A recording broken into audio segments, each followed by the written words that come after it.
মহাদেবীকে বরণ করলেন গীতিমাল্যে, সেবা করলেন রাগ চন্দনে। জগন্মাতা চণ্ডিকা উপাসকের ধনদাত্রী, ব্রহ্ম চৈতন্য স্বরূপা সর্বোত্তম মহিমা। মহাদেবীর অন্তর্যামী রূপে ব্যক্ত হয়ে আছেন তুল্যকে ভুলোকে। ভুবন মোহিনী সর্ববিরাজমানা, জগদীশ্বরী অগণ মহিমায় দেবা পৃথিবী ও সৃষ্টির মধ্যে পরিব্যাপ্ত হয়ে অবস্থান করেন।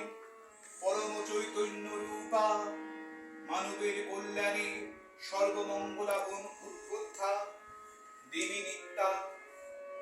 তথাপি দেবগণের কার্যসিদ্ধি হেতু সর্বদেব শিরাজ তেজপুঞ্জ থেকে তখন প্রকাশিত